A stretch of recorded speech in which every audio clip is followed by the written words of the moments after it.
Hello YouTube, CivilianSnowman here. I've got a movie review for you today because it's been about a week since I did one. I think my last was The Devil's Rejects. So today's review is of Brick, a little known indie film which is written and directed by a fella called Rian Johnson, whose new movie, The Brothers Bloom, is due out in the next few weeks. I think it's already out in America, it's on its way out here, and because I'm really looking forward to that, I thought I'd take a look at his first film, Brick. This film stars Heath Ledger lookalike, Joseph Gordon-Levitt, Lucas Haas and Emilie Ravin, which most people know as Claire from TV's Lost. So, as you can tell already, there are some really tremendous actors in this, and they all give their A-game. The story follows Joseph Gordon-Levitt's character, Brendan, as he finds, and this isn't a spoiler because it's on the box and it's revealed in the first 30 seconds of the film, he finds his ex-girlfriend dead. Now she's played by Emilie de Ravin. So he sets about and makes it his personal mission to find out who and why she was killed and what she was involved in and where it all leads.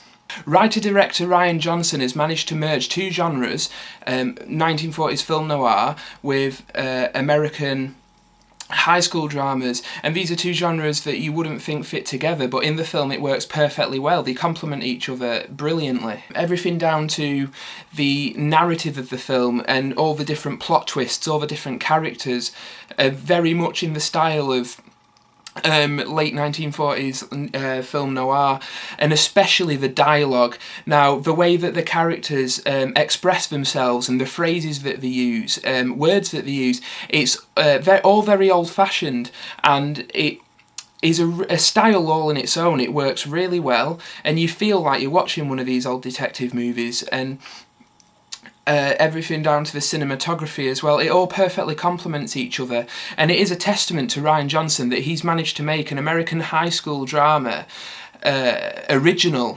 As I mentioned, all the actors bring their A-game to it, especially Joseph Gordon-Levitt, who is definitely one of the next big things in Hollywood.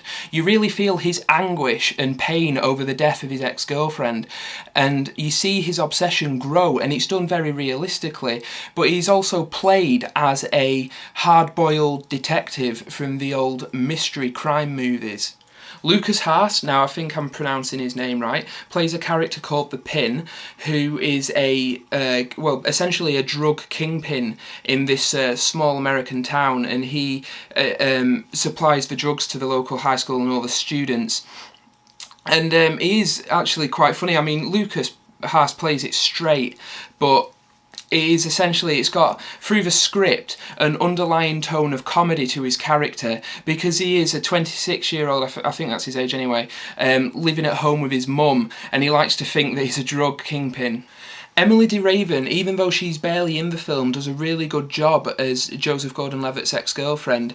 We are shown through a fractured narrative structure at the beginning of the film how their relationship began to deteriorate, and even though that happened, Joseph Gordon-Levitt still cared for her. Now, her role is not very meaty at all. She's got nothing really to chew on, but she does well with what she's given and provides a believable, a believable force to drive the plot forward. So you can kind of relate to Joseph Gordon-Levitt. When he loses her, we feel like we've lost her too.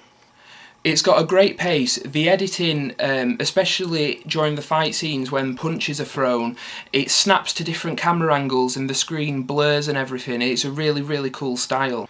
The plot twists come thick and fast, some predictable, some not, but it works really well when the pace of the film is so quick.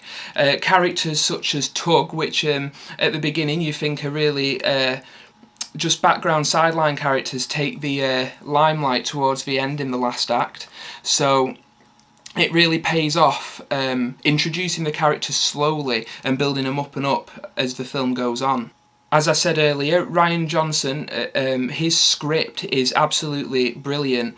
The fact that he uses old dialogue from the old mystery movies perfectly fits well with the high school setting, and it creates a film that is unlike anything you've really seen before. And for an indie film, it is so ambitious, but so clever as well, that it completely works. I'm going to give Brick 4 stars. I think it's well worth checking out. If you haven't seen it already, definitely pick it up on DVD. I mean, you can get it cheap as chips now because it's been out a couple of years. It's well worth watching. I think you'll really enjoy it. Check out The Brothers Bloom when it comes out, because if it's anything like this film, then Rian Johnson's going to deliver another really, really good flick. Please, if you haven't already, subscribe to my channel, rate this video, leave any comments, send me personal messages, whatever, and thank you very much for listening. This is CivilianSnowman signing out. See you later. Bye.